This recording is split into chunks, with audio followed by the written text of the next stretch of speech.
It is 9 a.m. That means it's time for Daybreak Plus on WGRZ Plus. Thanks for tuning in. 2 seconds ago, we were talking about renegade eyebrows. This is what Patrick and I do. Well, my grandfather had them.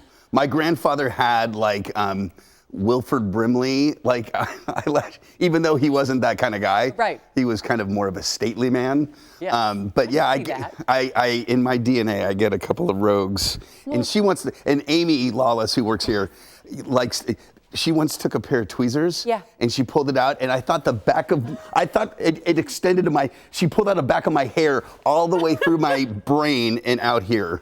It was the most painful thing I've ever experienced. The reaction from next time, Amy or I pluck one of your renegade eyebrows. We will get it on video, and we will be airing it during WGRZ. Yeah, Plus. it's like Daybreak. hot coals. It is good TV. Yeah, yes. Anyway, we've got some snow flying. Let's change the subject because that got awkward really fast. Flying all morning. Yeah, how much are we supposed to? Well, again, it's minimal because there's so little moisture, but the flakes are those big fluffy ones. So when they gather on top of each other, it's easy to accumulate 1 to 2 inches. So right, but it also is blowing around everywhere too. Yeah, it's kind of breezy. Okay, toodaloo. Bye. By the time I see you again, another eyelash will have grown and you can pluck it. Eyebrow. Yeah, eyelash. Ooh, that's different. All right, so some snow showers today, tonight, into tomorrow. And the focus today has been right over the Buffalo Metro with a kind of a steady stream of snow that's come down actually from the Georgian Bay. Right? So you've got Lake Huron, and then you've got the Georgian Bay, which is here, okay? And you can see that extension coming down right over Buffalo. So that's aiding in some of the snow. And we've had, 1 to 2 inches since overnight, some spots maybe even more. Future Look, doesn't do a really good job showing it because it's very low in the atmosphere. Weather models have a hard time capturing it. But you can see evidence of a snow band kind of sitting over Buffalo today, and then a few of those continuing into tonight. High temperatures today only in the low to maybe mid-20s, and the numbers trailing off into the teens tonight, but not recovering much tomorrow. High temperatures tomorrow only in the teens, with some of those snow showers looks like continuing into your Wednesday. Probably shutting off by Thursday afternoon is what we're thinking. Okay, so today generally low to mid-20s, cloudy skies, periods of snow showers, or the steady snow like we've had. I think it should become a little more intermittent this afternoon with a breeze. And then for tomorrow, highs in the teens and those snow showers continuing. Then we're watching a much larger weather system as we head towards the weekend.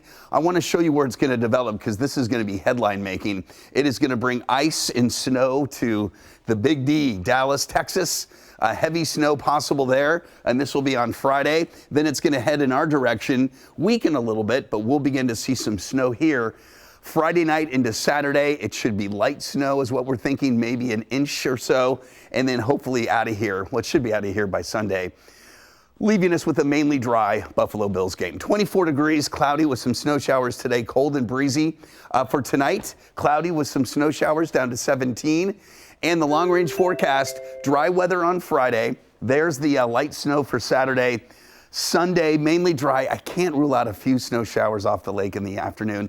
A better chance, though, Sunday evening into Monday. Similar outlook for the south towns in the southern tier. Snow showers today, tomorrow, into early Thursday. And then as we head into the weekend, snow possible on Saturday. And then a drier weather pattern as we head into Sunday. But then Monday, snow comes back. Yeah, and talking about Sunday, Patrick, and the Bills game, you said in Daybreak earlier this morning that it is really picture perfect weather for a January game. I mean, lately, our January games have been marred by snow and moving games. I think about the game against Miami 2 years ago, and then a game against, of course, the Bengals where it snowed. Yeah. Last year we had to move a playoff game against the Steelers. This one looks pretty good. I can't rule out a completely dry game. I think there's still a chance of a few snow showers, but 30 and no wind. It's great. Pretty good. Tailgating will be nice too. Exactly. And everyone will stay warm no matter what. But absolutely. 30 is fine. Yeah. All right, let's talk about our top stories of the day. And of course, it's the aftermath of the Mulligan's Brick Bar fire. It is a critical day for the future of the building. As we've reported, that massive fire over the weekend caused more than $2 million in damage. Still looking at this video, Patrick, it's just hard to see it burn like this. And the owner of Mulligan's updated us, and she said the bar is a total loss. And now the city officials will be talking to the owner because it is privately owned. They'll also be talking to Preservation Buffalo Niagara and other stakeholders. And some are trying to save part of the building, but if a decision is not reached by the end of the day today, Mayor Chris Scanlon says that the city will proceed with demolition tomorrow at 9. Now, our Daybreak reporter Natalie Foss has been live on Allen Street all morning long, also covered the story yesterday. Natalie, what's the latest? Good morning. Good morning, Melissa and Patrick. Yeah, I'm here on Allen Street, and what's really interesting is, since this fire started between College Street and Elmwood, Allen Street has been completely shut down. So now for more than 48 hours, this stretch of the road has been shut down due to safety. They're not going to let people walk through it. They're not letting cars go down because right now they don't really know if the building is stable. So there are groups meeting together, but there is kind of that ticking time clock in terms of letting these businesses get back open, letting people get back to their ways of life. I mean, we've seen multiple people who just want to go through here so they can get to the bus stop, but now they have to go all the way around. And with that added snow, it's kind of causing them some issues. And if by the end of the day, city leaders and the preservation leaders don't come to a solution or can't really find a middle ground, then the city is going to go through the demolition tomorrow at 9 a.m. Now, acting Mayor Chris Scanlon, the building's owner, Preservation Buffalo Niagara, and community representatives are all part of that discussion. They're actually in a coffee shop right down the street here in Allentown now, talking about, what stabilization options could look like. I actually just got a text from the Preservation Society Executive Director, Bernice Rattle, and she said that right now, if they are going to stabilize the building, it would look like it would cost at least $150,000 to $200,000. So that's kind of your newest update there, but they are obviously still talking about that. And while that plays out today, people in the Allentown community are just pushing for some sort of preservation to keep this history going. We've worked, the Allentown Association, but really as a neighborhood, we've worked really hard to keep the character of our neighborhood. And then this goes for the city too, that these old buildings are really unique. They can never be replaced. This is the last building on the block, on that side of the block, that, this whole block was a row of buildings like that at one time. And it's the last one that's existing. It's devastating to imagine this going away so quickly. Now, you just heard him talking about some of the history that's along this street.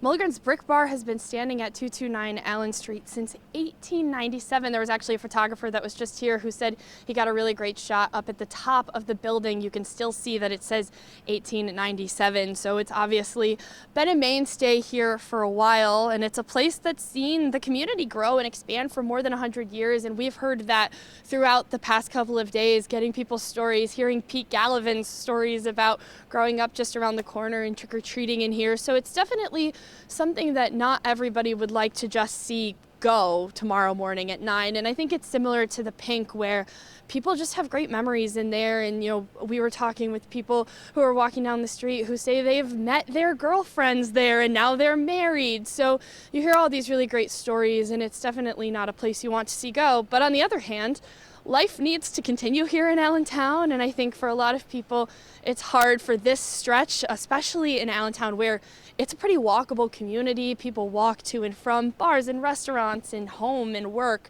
So it's hard to kind of have this stretch kind of honestly stagnant. Police aren't letting you walk through at all, and sort of stalls life here for a little bit, but obviously, it's going to come down to whether the city and the owner can kind of come to that mutual agreement and decide whether to stabilize or whether to demo. Melissa and Patrick. Yeah, all really interesting points, Natalie. And of course, business owners and the community wants to see that stretch open back up because other businesses cannot function when the street is closed. I drove up there yesterday, just right up the street, and I'm like, oh my gosh, this whole thing is shut down. Right. That block. And there are other businesses that need to, get up and go. And one interesting thing that we have learned is that the owner of the building is going to be donating some of the really important historical parts of Brick Bar to the History Museum so that the memories, the legacy can live on. Was there anything left? You look in the building, it looks like everything was burned out. And someone's going to hopefully be able to go through it to pull out anything that they can, but it's dangerous. They don't know if the building's just going to collapse because it's so unstable right now. So it was interesting for Natalie to tell us that the stakeholders are meeting right now in a coffee shop to talk about the future of this building. And again, it could be torn down as early as tomorrow, depending on what they decide today. It's a story we're going to be following very closely right here on Channel 2. We'll update you on Channel 2 midday with you and Kelly at 11, and then throughout the day here on Channel 2. And by the way, there are a lot of people associated. It's not just a building. People work in this building. And so a GoFundMe has been set up to support the bartenders and the staff that are impacted by the fire. So far, more than $3,000 has been raised so far, about 43 donors. I just checked the GoFundMe myself, and so 43 people have donated. But we know the City of Good Neighbors always comes through in times like this. So if you do want to donate to help get those workers back up on their feet, you can donate on that GoFundMe page. We'll keep you updated about that as well. Now, some new information just into the newsroom since Daybreak. Take a look at these pictures. This is in Batavia. We've just learned that from a sergeant from the City of Batavia Police that 3 people were taken to the hospital, luckily with only minor injuries. They were all conscious and alert. We're told there was a female driver of the SUV that you see here. It's believed she may have had a medical emergency when she was driving on Ellicott Avenue in Batavia this morning, when she actually struck 2 male garbage truck workers who were outside their truck picking up trash. And so 3 people have been taken to the hospital. They are expected to be okay, but the area between Washington Avenue and Mixed Place in Batavia is closed while the investigation is continuing. We hope everyone will be okay. But that's the latest out of Batavia this morning when the car struck the workers and then the garbage truck. So we'll keep you updated on that as soon as we learn more. Let's talk about the Bills, shall we, Patrick? Switching gears now, it's a really good opportunity to go to the game if you want to, because ticket prices are actually dropping for Sunday's game. So are we stating that people are already looking to the next game? That's what we're thinking. Okay, so the Bills are playing the Broncos on Sunday at 1 o'clock here in Orchard Park. We spoke with a ticket expert about it, and he tells us that more tickets are coming into the market because the Bills season ticket holders are selling their seats. First of all, they can make money off of selling their seats, and also they, they're kind of looking ahead to the Super Bowl. And the price of the wild card game tickets, this expert says, will likely keep going down. Take a listen. The wild card game on Sunday, ticket prices aren't too bad at all. It's about $140 and up. The good sideline seats are probably about $350. Which is pretty good for a playoff game, for the wild card game. Okay, so Giamuso also tells us that a lot of season ticket holders, again, are thinking about possibly buying Super Bowl tickets, and so they're getting rid of these tickets. And I was having a conversation with our producer, Dan and he's like, there are 2 scenarios coming out of Sunday's game, Patrick. Either fans leave disappointed because they lost to the Broncos, or they're thinking, how can I get tickets to the next That's home why game? We're treating this like it's like a play-in game. If you recall, the Bills had a tough time against Skylar Thompson in the Miami Dolphins a couple years ago. Yes. In the early years. Mason Rudolph with the Steelers. It's given. I'm just saying, I'm not trying to be negative Nelly here, but I'm saying I would be so invested to go to this game because you've got it, and then the excitement to possibly go to the next. But imagine, you sell your playoff tickets hoping for the next playoff game, and are they going to beat the Broncos? Don't jinx it. Where's the wood? Oh. I know, knock on wood. So let's take a look at ticket prices right now. They've actually dropped in the last day. Do we have these? Can we pull these up? Listening? Okay, here we go. So this is StubHub. Section 316, row 34. Okay, so these are not the greatest seats, but you can get them for $112. Yesterday, they were in the 170s, so they've dropped a lot in a day. Can we pull up another ticket site? Okay, so Ticketmaster. Here's another one. We need to scroll down so I can see it underneath the bug. Okay, it's $127 there, so a little bit cheaper at StubHub than Ticketmaster. Let's go to another site if we've got one. Okay, SeatGeek. And so I'm seeing, okay, so $112 is the lowest price there. This really surprises me. What surprises you? I mean, regular season games go for way more than this, and this is Bandits tickets for the home opener last week. I was trying to find them, and I was, the worst seats at KeyBank Center for the Bandits games were well over $100. So it's crazy, yes, that you can. I have a feeling the market is going to shift as we get closer, right? Do you think? Yes. The build-up, I mean, this game is now 5 days away. It's at 1 o'clock on a Sunday, which is prime real estate. Remember, though, for years, right, we only had 1 o'clock Sunday games because they were so bad. But you assumed Bills, any playoff game would be a nighttime game, a prime time. So the fact that we get the 1 o'clock slot, I love that. Yeah. But can you imagine the next game if the Bills are playing the Ravens? Oh, what that game is going to be going crazy, for? right. We'll compare tickets then. So we will, throughout Daybreak this week, we'll keep looking at the ticket prices think about to see whether they keep going down or they go back up. The two quarterbacks at the top of the MVP conversation going against each other.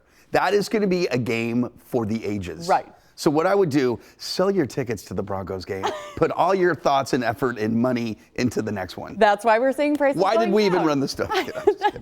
Why do we need experts when we have you? This Sunday's going to be a good game, very good game. Okay, as we approach Sunday's game, there also might be a bit of beef brewing. This was hard for me to say. Cameras captured Broncos fans chanting, "We want Buffalo." Fine, go, bring it. After they beat the Chiefs. The Chiefs. They didn't beat the Chiefs. They beat the Chiefs. They beat the people playing the role of and Chiefs. And the backups to the backups. Right. Cornerback Riley Moss spoke on the excitement of the wild card round matchup. Take a look. Recognize how special this is for the fans. I mean, did you take a moment to look around the crowd and see how happy everybody in Denver was tonight? Yeah, absolutely. And that's why we play the game is for the city and to be able to put on and it's about time that we start bringing back that tradition that we've had forever. So. Huh. Good for the. I get it, but this game in Orchard Park's going to have a little different flavor than you're beating up of the people that played the role of Kansas City Chiefs. Yeah, I think so. And the Bills are locked in, getting ready for Sunday. The Broncos have really struggled slightly as of late with the losses to the Bengals and the Chargers before their win over the Kansas City backups. But the Denver defense did collect 5 sacks on Sunday, extending their franchise record to 63, which is by far the most in the NFL this season. And Bills head coach Sean McDermott spoke about the challenges that come with facing the Broncos defense and also gave props to the Broncos head coach. Well, I think they're extremely talented. We could start there. You watch the film and it jumps off the film just in terms of how fast they play and how explosive they are. So, yeah, I mean, they've been very, very successful and very productive, to your point. I think he's one of the best coaches in our league. I really do. He's won at all the, at the highest levels and won a Super Bowl. And, I think he's one of the best offensive play callers and designer of plays that there is out there. So it's, to me, no surprise that they've had the success that they've had. Hey, is it me that Coach seems a lot more chill these days? He smiles a lot more. Yeah. He just seems a lot more relaxed in his interviews. I don't know. It's kind of like he's been perfect for this role the whole time, but it seems like he's totally comfortable. Yeah, I see that. I see what you're right. saying. Just but when you have Josh Allen in your pocket, it's like, how could you not be chill? Right. Although I suppose in years past we've had Josh and things have been a little bit more stressful. And completely unchill, I'll never forget Sean Payton when he was the coach, I believe, of the New Orleans Saints.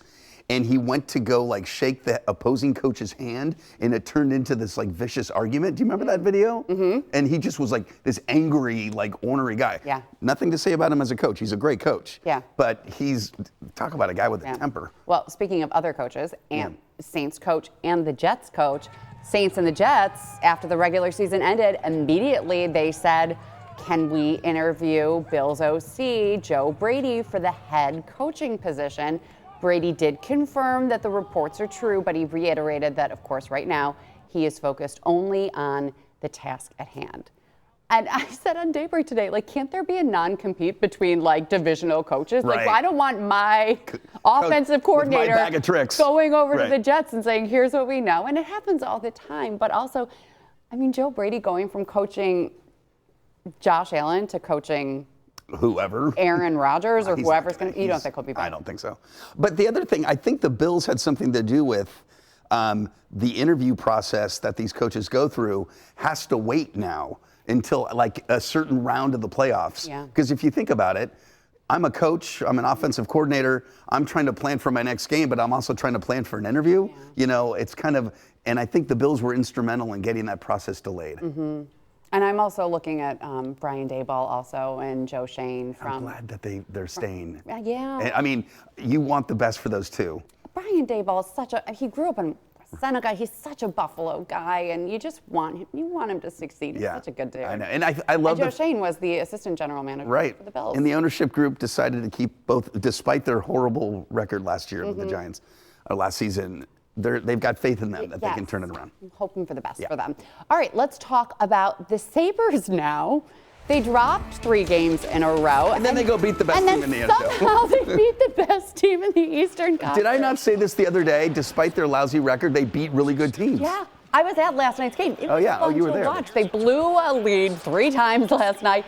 They still managed to pull out the win, though, over the Capitals. And Ovechkin didn't score. It was like, where was he? Did you stay through the shootout? I did. How did you get home? A lot of people were excited there was a shootout. I'm like, I need to go to bed. I know. I was like, really? Final score was 4-3. So J.J. Peterka and Alex Tuch and Tage Thompson all scored in regulation. Then Tuch scored again this amazing-looking goal in the shootout before J.J. Peterka netted the game winner in the 4th round of the shootout. Even overtime was so much fun to watch, but I kept looking at my watch. I'm like, Elliot, can we get out of here? Can we get out of here? I need to go to bed. Honestly, what time did you I went to bed at 11, and the alarm went off at 2. Oh my God. I've had a lot of extra coffee this morning. Can you tell? Well, yeah, but that's you have to because then you had to leave the arena. That's not always. You do have to leave. Well, no, Yes, but it it's takes a over. while to get on the escalators. Right, and then walk to the car in the cold, and it's so cold downtown. And then you've got to go through the traffic getting out of there. Yes. Can take a while. Right. Good for you. Then Hey, put the kid you to bed, and you then are a fan. That's it. It's fun. It's That's a good. good experience, and it's also fun when they beat the Capitals. And so here's what head coach Lindy Ruff had to say after the game. Our puck support has been a lot better, and I think we're on our way out of it. I mean, you look at even how that tying goal went in. We had Cliffy go out on a guy, block the pass, goes off his skate, goes right back to him, and then it gets deflected, goes off a glove, and finds its way in. And it was one of those where I wanted to say what I said after I did in Colorado. I feel like Lindy Ruff has no idea what he got himself into with this team this season, though. We're halfway through the season, exactly. There's 82 games in the season. We are at 41. The Sabres have only won 15 of those 41 games. Out of the last 20 games, they've only won 4. But they're only 6 points out of a playoff spot. Wouldn't you think right now we'd already be thinking about like tanking or trying to get a good draft pick? But yet we're only 6 points out of the last playoff spot. The Canadians hold it. However, with those 6 points out of that wild card spot, 800 teams. A gazillion teams. You've got to jump. I have this written down here. Penguins, Senators, Blue Jackets, Red Wings, Flyers, Rangers, and Islanders. That you have to hop over. You got to hop over them, but it's only 6 points. Right. It's 3 games. It's doable. It's doable. Yeah. So saying there's a chance for the Sabres. Right. Okay, let's go back and talk about weather. We were going to talk about snowmobiling, right? Right. First, we're going to talk about all of this stuff. We can deal with 8 inches of snow in like an hour. But look at that front-wheel drive car and 8 inches of snow. That's good times. This is Central Ohio. Officials there say travel could be pretty difficult yet again today because of the snow. Residents had to dig themselves up out of about 10 inches of snow that fell in the area yesterday.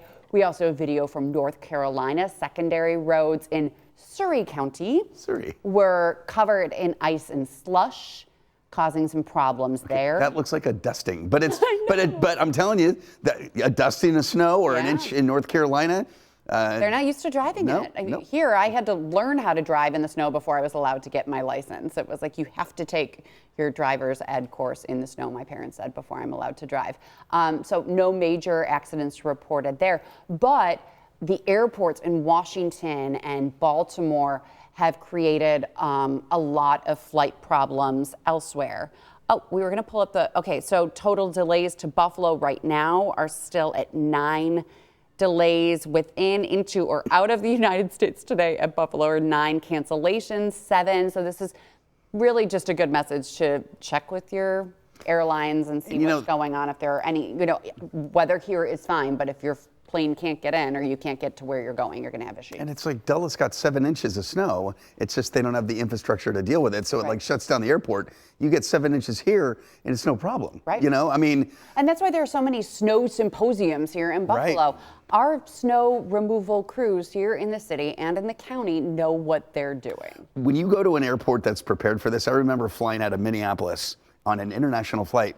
It was snowing so hard. And you were at your gate, you looked out the window, you could not see the next plane over. Right. You could not see. And the plane was like, okay, we're ready for takeoff, no delays, off we went. And it was just like, because they had these, plows going down the runway, clearing it off, no big deal. But, how many plows does Dulles have? Right. Probably not many. So let's talk about snow locally. We haven't really gotten much, but you've been taking a look at all of the snowmobile trail maps. Yeah, and here's the deal. I mean, if you look at this map, this is a map of New York, and those are all snowmobile trails. The green are open, the red are closed. And as you can see up towards the Tug, you've got some that are open. Of course, the Finger Lakes trails, all of those are closed. And then you head over to Western New York, and a lot of the Southern Erie County, Buffalo Metro trails into Wyoming, Genesee County. A lot of those, they're all closed.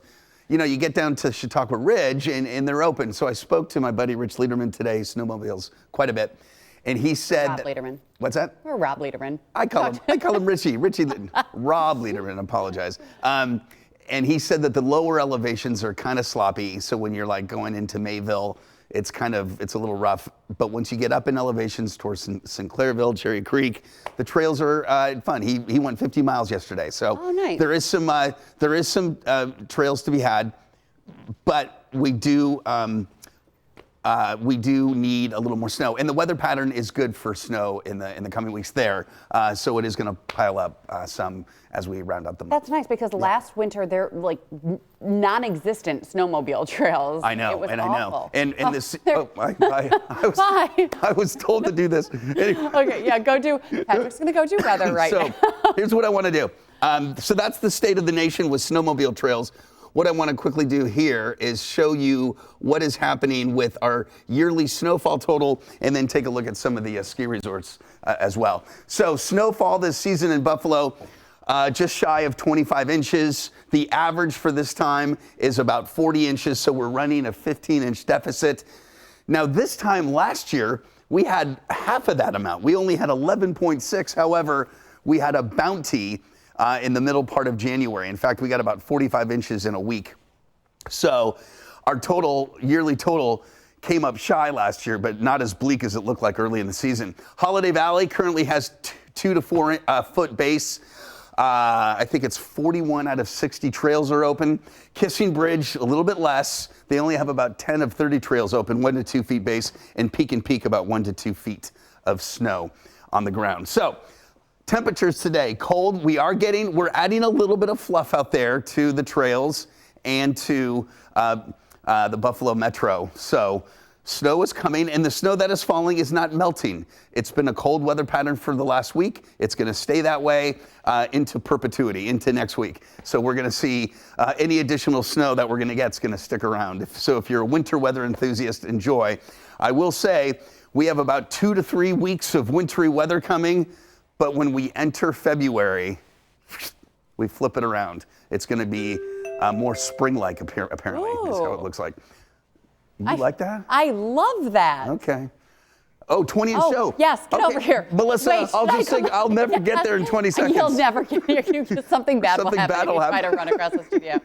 So we will just say goodbye and leave it on that really nice note that February could be spring-like. Patrick, we We love you. All right, bye everybody. We'll see you back here possibly at 9 a.m. tomorrow.